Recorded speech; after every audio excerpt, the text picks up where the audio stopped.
नमस्कार, मंडल news bulletin में आपका स्वागत है। आइए पेश करते हैं आज के प्रमुख व मुख्य समाचार। हाल ही में चिकलदरा पुलिस थाना क्षेत्र अंतर्गत रहने वाले एक छोटे बच्चे के पेट पर इलाज के नाम पर गर्म सलाखों से चटके दिए जाने की खबर सामने आई थी, जिसे बेहद गंभीरता से लेते हुए ग्रामीण पुलिस अधीक्षक विशाल आनंद ने इस पूरे मामले की गहन जांच करने के आदेश जारी किए। साथ ही स्थानीय जिला स्तरीय अस्पताल में इलाज हेतु भर्ती रहने वाले बच्चों को बेहतर इलाज हेतु नागपुर में भर्ती कराने के लिए अमरावती से नागपुर तक अतिरिक्त पुलिस बंदोबस्त लगाते हुए ग्रीन कॉरिडोर भी साकार किया, जिसके चलते इस बच्चे को विशेष एम्बुलेंस वाहन के जरिए वैद्यकीय विशेषज्ञों की निगरानी के तहत नागपुर के नेल्सन हॉस्पिटल में भर्ती कराया गया। फूड एंड ड्रग विभाग के मंत्री नरहरि झिरवाल ने स्वीकार किया कि उनके विभाग के पास स्टॉप के आधे पद रिक्त होने के कारण प्रतिबंध के बावजूद पूरे राज्य में गुटखा धड़ल्ले से बेचा जा रहा है। उन्होंने गुटखे को नियमित करने की संभावना को सिरे से खारिज कर यह भी कहा कि सरकार को 3000 करोड़ के जीएसटी राजस्व की परवाह नहीं है, गुटखा पर बैन जारी रहेगा। इसके लिए फूड व ड्रग महकमा अपनी निगरानी कक्ष और यंत्रणा विकसित करने पर विचार कर रहा है। राज्य सरकार के संबंधित विभागों, वित्त विभाग से चर्चा व विचार विनिमय कर यह यंत्रणा स्थापित होगी। मंत्री झिरवाल आज दोपहर विभागीय आयुक्त कार्यालय में पत्रकारों से बातचीत कर रहे थे। राज्य सरकार द्वारा प्रभावी कामकाज हेतु 100 दिनों का कार्य प्रारूप तैयार किया गया है, जिसकी सफलता के लिए जरूरी है कि सभी सरकारी महकमों द्वारा एक दूसरे के साथ मिलजुल कर और पूरे समन्वय के साथ काम किया जाए। इस आशय की सलाह देने के साथ ही राज्य के अन्न व औषधि प्रशासन मंत्री नरहरि झिरवाल ने आज अमरावती दौरे के दौरान संभागीय आयुक्त कार्यालय में बुलाई गई समीक्षा बैठक में कहा, सभी विभागों ने आपसी समन्वय के साथ काम करते हुए राज्य सरकार को कामकाज से संबंधित सटीक आंकड़े भी भेजने चाहिए, ताकि सरकार द्वारा योजनाएं बनाते समय प्रभावी तरीके से निर्णय लिए जा सके। साथ ही उन्होंने बैठक में उपस्थित प्रशासनिक अधिकारियों को अपना कामकाज प्रभावी तरीके से करते हुए अपनी जिम्मेदारियों का योग्य निर्वहन करने का निर्देश भी दिया। 100 दिवसाच्या आत आपण 100% पूर्ण करून देऊ असे प्रयत्न सगळ्यांनी करावा। 47 जाती जमाती, तर त्यांचा पीओ कडून तुम्ही मदत घेत चला ना। प्रकल्प अधिकारी किंवा एटीसी यांना सांगून त्यांच्याकडून बाकीची मदत घ्या। त्यांचे काही जे लोक असतात फील्डवर काम करणारे, त्यांना काही कामाला द्या, त्यांना सांगा काही ह्या लाभार्थींचा आम्हाला ही पूर्तता करून द्या। अशा पद्धतीने त्यांची मदत घ्या। सामाजिक न्यायाची जे काही लाभार्थी असतील त्यांच्याकडे डाटा मिळतो व्यवस्थित, त्यांना सगळी माहिती असते, त्यांचे सुपरविजन करणारे लोक आहेत, त्यांच्याकडून माहिती घ्या। लाभार्थी संख्या सुद्धा वाढवण्याच्या दृष्टीने आपण सगळ्यांनी प्रयत्न करू। ज्या काही उत्पन्नाच्या अटीच्या मर्यादा आहेत त्या तुम्हाला सगळ्यांनाच आपल्याला सगळ्यांनाच त्या लागू आहेत। त्याच्या एक आकडेवारी जर आम्हाला मिळाली तर आम्ही शासन स्तरावर केंद्राची कशा पद्धतीनं त्याची तोडवणूक किंवा त्याची मर्यादा वाढवण्याच्या संदर्भात निश्चित प्रयत्न करू। दिव्यांगांना थोडंसं जिथं बँकेत म्हणा कुठं जातील तिथं बँकेत सुद्धा त्यांना प्रायोरिटी देण्याच्या संदर्भात थोड्या सूचना बँकांना द्या।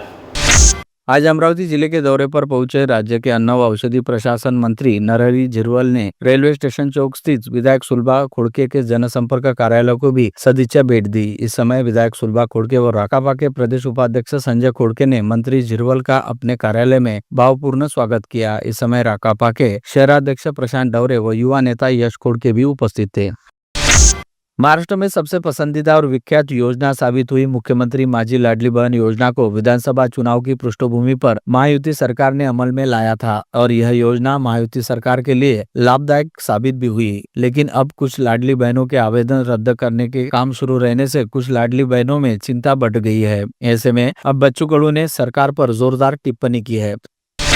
जिले के रिद्धपुर में स्थापित किए गए मराठी भाषा विद्यापीठ के विकास हेतु करीब 4 करोड़ 25 लाख रुपए की निधि प्रदान की जाएगी। विद्यापीठ में विविध सुविधाएं उपलब्ध कराने हेतु सरकार ने यह निधि वितरित करने को मान्यता दी है। आज गुरुवार 27 फरवरी को मनाए जा रहे मराठी भाषा गौरव दिवस की पार्श्वभूमि पर राज्य सरकार ने यह निधि उपलब्ध कराने का निर्णय घोषित किया है। हाल ही में नई दिल्ली स्थित विज्ञान भवन में अखिल भारतीय मराठी साहित्य सम्मेलन में भी मराठी भाषा विद्यापीठ के संदर्भ में प्रस्ताव मंजूर किया गया। इसके बाद सरकार ने यह निधि वितरित करने को मान्यता दी है। ऐसे में अब रिद्धपुर स्थित मराठी भाषा विद्यापीठ में नई सुविधाएं निर्माण होकर विद्यापीठ के कामकाज को गति मिलने की उम्मीद बनती दिखाई दे रही है।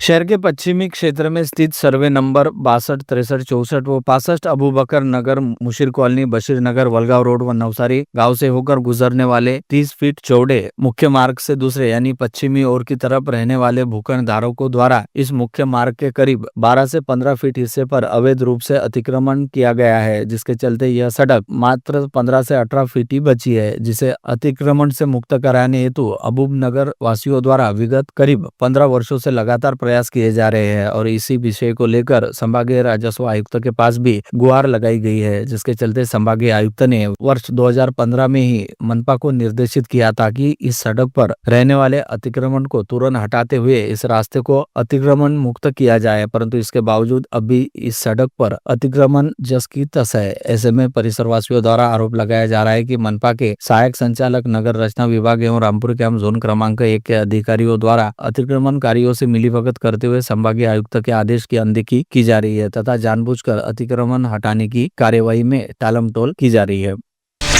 कटोरा बुद्रुक ग्राम पंचायत अंतर्गत आने वाले रामगांव राहटगांव मुख्य मार्ग की दयनीय अवस्था रहने के बावजूद संबंधितों द्वारा कोई कदम नहीं उठाए जाने से ग्रामवासियों में तीव्र असंतोष व्याप्त है। एक सप्ताह के भीतर इस मुख्य मार्ग का निर्माण शुरू नहीं किया गया तो ग्रामवासियों के साथ तीव्र आंदोलन करने की चेतावनी सरपंच प्रवीण अलसपुरे ने जिलाधिकारी सौरभ कटियार को सौंपे ज्ञापन में की है। जिला परिषद द्वारा जलापूर्ति के बिलों पर लगाए गए अत्याधिक बैच को पूर्णतः माफ किए जाने की मांग को लेकर शिवसेना उबाटा के कार्यकर्ता व पदाधिकारी नगर परिषद कार्यालय पर पहुंचे और अमोल ढोले के माध्यम से मुख्याधिकारी पराग वानखड़े को निवेदन भी सौंपा। जिन लोगों के जन्म मृत्यु के दाखिले जारी नहीं हुए ऐसे प्रमाण पत्रों को आवेदन पश्चात 3 माह के भीतर सभी दस्तावेजों की प्रक्रिया पूर्ण करते हुए तहसीलदार कार्यालय द्वारा ऐसे प्रमाण पत्र तुरंत जारी किए जाए, इस आशय की मांग का ज्ञापन आजाद समाज पार्टी के महाराष्ट्र प्रदेशाध्यक्ष मनीष साठे के नेतृत्व में जिलाधीश को ज्ञापन सौंपकर मांग की है। संत गाडगेबाबा अमरावती विद्यापीठ के सुरक्षा ठेकेदार साई सिक्योरिटी सर्विसेज कंपनी द्वारा सभी 80 सुरक्षा गार्ड का गत 3 वर्षों से आर्थिक शोषण करने का आरोप आज दोपहर आयोजित प्रेस वार्ता में गार्ड अनिल कालपांडे, प्रशांत बावनकुले, अरविंद जोंदले और भूषण डांगे आदि ने किया। उन्होंने विद्यापीठ से सुरक्षा गार्ड का नया टेंडर आउट करने और उसमें नियमानुसार पगार, पीएफ, मेडिकल और पगार स्लिप नियमित करने की शर्त रखने की अपील की है। आदि संदर्भ में उन्होंने पत्रकार परिषद में जानकारी दी। बडनेरा नई बस्ती की रहने वाली रोहिणी सुरेंद्र बसु ने बेलोरा विमानतल के क्रैश गेट से सटी उनकी खेती व जमीन पर बनाई गई सुरक्षा दीवार तोड़ने की आधी रात की कार्यवाही पर प्रश्न उपस्थित किए। उन्होंने आज दोपहर पत्रकार परिषद में नांदगांव की तहसीलदार सहित मंडल अधिकारी, पटवारी, विमानतल अधिकारी को तोड़क कार्यवाही कर 1.5 लाख रुपए का नुकसान कर देने का उन्होंने इस पत्र वार्ता में आरोप लगाया। मराठा महासंघ के राष्ट्रीय अध्यक्ष राजेंद्र कोंडरे आज अमरावती पधारे। उन्होंने मीडिया से बातचीत की। कोंडरे ने कहा कि छत्रपति शिवाजी महाराज, संभाजी महाराज सहित राष्ट्र के दिव्य पुरुषों के बारे में विवादास्पद बयान दिए जाते हैं। कुछ लोगों की फितरत होती है, जानबूझकर चर्चा में रहते वक्तव्य किए जाते हैं। इन पर अंकुश लगाने कड़े कानून आवश्यक है। तत्काल कठोर कार्रवाई ऐसे लोगों पर होनी चाहिए समाज में, ना कि वे द्वेष फैलाने का काम कर रहे हैं। विज्ञापन शुल्क में भी मनपा को आय मिलना शुरू हो गया है। अब तक 30 लाख रुपए की वसूली बाजार परवाना विभाग द्वारा की गई है। शहर में महापालिका के संपत्ति कर में कुछ समय के लिए ब्याज माफी दी गई है। ऐसे में पहले ही ब्याज सहित संपत्ति कर का भुगतान करने वाले नागरिकों को हेतु राहत की खबर है। विधायक सुलभा कोड़के के प्रयासों से मनपा को हाउस टैक्स के साथ ब्याज अदा करने वाले नागरिकों को अगले हाउस टैक्स बिल में राहत मिलेगी। उनकी ब्याज की रकम बिल में समायोजित करने का निर्देश आयुक्त सचिन कलंत्रे ने जारी किया है। अकोला पश्चिम निर्वाचन क्षेत्र से कांग्रेस के विजयी उम्मीदवार साजिद खान पठान अनुसूचित मार्ग से निर्वाचित हुए हैं। उन्होंने अनेक स्थानों पर डबल वोटिंग अथवा एक ही मतदाता का 2 दफा मतदान किया रहने का आरोप करने वाली तथा उनकी विधायकी रद्द करने का अनुरोध करने वाली याचिका भाजपा उम्मीदवार विजय कमल किशोर अग्रवाल ने नागपुर खंडपीठ में दायर की है। इस प्रकार में बुधवार को न्यायालय ने साजिद पठान को नोटिस जारी किया है।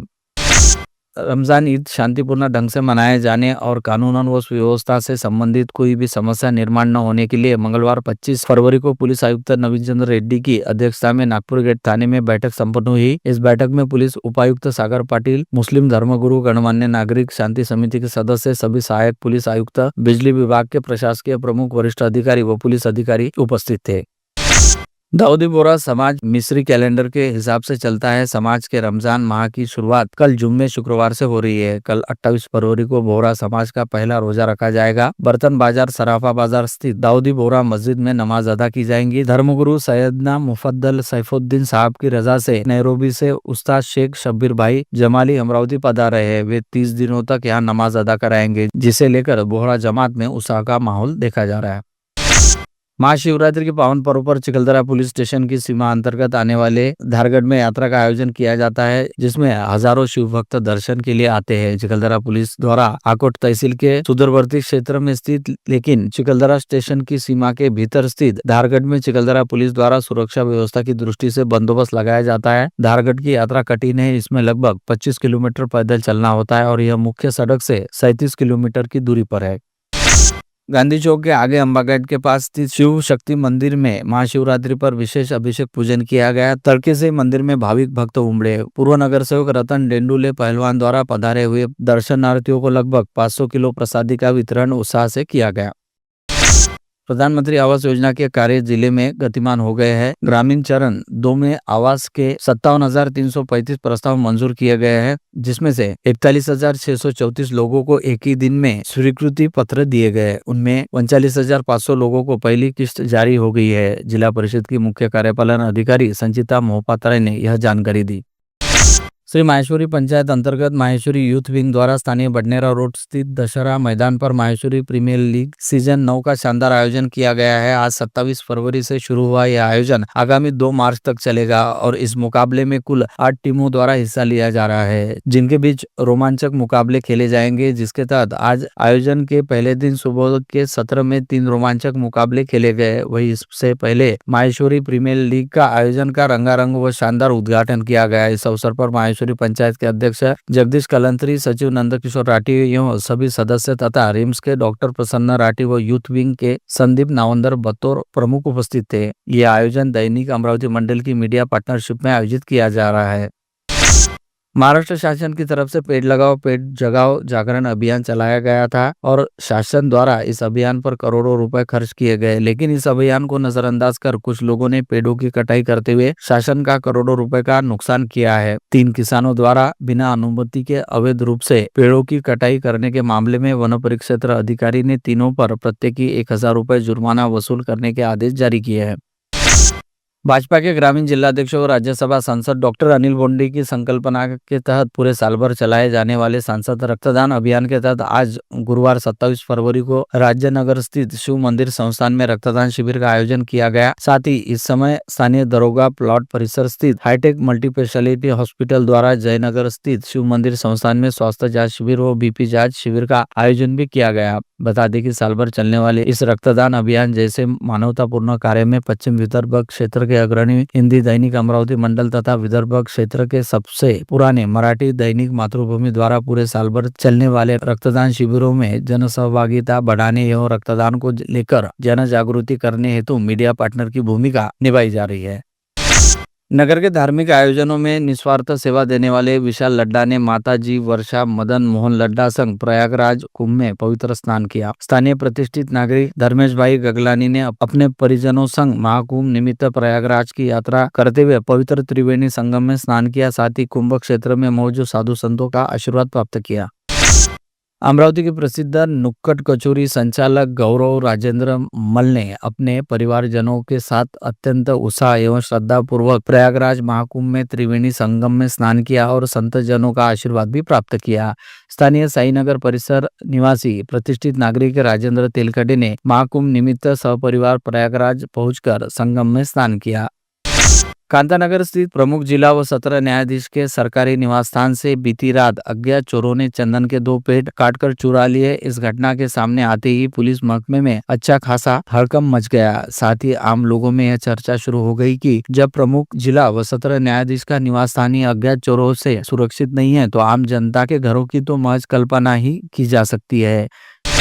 ट्रांसपोर्ट नगर के पास स्थित लुकमान शाह हनीफ शाह नामक मैकेनिकल की दुकान में आज सुबह 8 बजे अचानक ही आग लग गई। इस समय दुकान के भीतर रिपेयरिंग हेतु खड़े 6 टू व्हीलर पूरी तरह से जलकर खाक हो गई, जिसके चलते इस अग्निकांड में करीब 4 लाख रुपए का नुकसान होने का प्राथमिक अनुमान जताया जा रहा है। विगत दिनों अमरावती शहर पुलिस की अपराध शाखा ने चेन स्नैचिंग के मामले में जांच करते हुए ईरानी गैंग का हिस्सा रहने वाले भुसावल निवासी हसन अली उर्फ आशू रियाज अली तथा लालखड़ी परिसर निवासी शेख जुबैर नामक 2 आरोपियों को हिरासत में लेकर चेन स्नैचिंग की 21 वारदातों का खुलासा किया था। वहीं अब इस मामले में लिप्त रहने वाले तीसरे आरोपी अब्बास अली इबादत अली को पकड़ने में पुलिस ने सफलता हासिल की है। पता चला है कि भुसावल निवासी अब्बास अली चोरी व सेंधमारी की वारदातों में लिप्त रहने के चलते विगत कुछ समय से जलगांव जेल में बंद था, जिसे अमरावती पुलिस ने पकड़ लिया। नागपुर गेट पुलिस थाना क्षेत्र अंतर्गत आजाद नगर परिसर निवासी शेख आरिफ शेख नासिर के 12 वर्षीय बेटे का गत रोज सुबह दोपहर पर सवार होकर आए एक अज्ञात युवक ने अपहरण करने का प्रयास किया। इस समय 12 वर्षीय बच्चे ने बड़ी सूझबूझ दिखाते हुए स्पीड ब्रेकर के पास दोपहिया वाहन की रफ्तार के सुस्त होते ही चलती दोपहिया वाहन से नीचे छलांग लगाई और तेजी से अपने घर की ओर भागकर अपनी जान बचाई, जिसके बाद बच्चे ने अपने पिता को पूरा वाकया बताया। नागपुर गेट पुलिस में शिकायत दर्ज की। पुलिस ने विविध धाराओं के तहत अपराध दर्ज कर तहकीकात शुरू की है।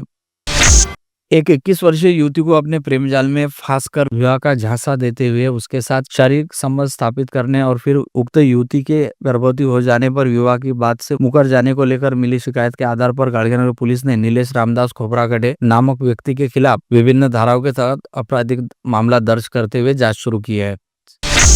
शहर के चिचपेल क्षेत्र में शुरू एक पारिवारिक धार्मिक आयोजन की खुशियां तब मातम में बदल गई जब उनके घर के एक 10 वर्षीय बालक की पड़ोस के घर में झूले पर खेलते समय फांसी लगने से मौत हो गई। मृतक का नाम नमन नितिन निम्बोरकर है। पचमढ़ी के पास मंगलवार को सुबह 11 बजे हुई दुर्घटना में एक की मौत हो गई तथा 6 अन्य घायल हो गए। मृतक और जख्मी कविठा से पचमढ़ी अपने कार से जा रहे थे, तब विपरीत दिशा से आ रहे अज्ञात वाहन ने कार को टक्कर मार दी। इस हादसे में एक की मौत हो गई और 6 घायल हो गए। मृतक का नाम आशीष गोपाल राव बेलसरे है। सिंदखेड़ राजा तहसील के वर्दड़ी बुद्रुक निवासी कैलाश ताराचंद चौहान की सातारा जिले की शिराला में देवदर्शन जाते समय दुर्घटना में मृत्यु हो गई। 24 फरवरी को सुबह यह दुर्घटना हुई।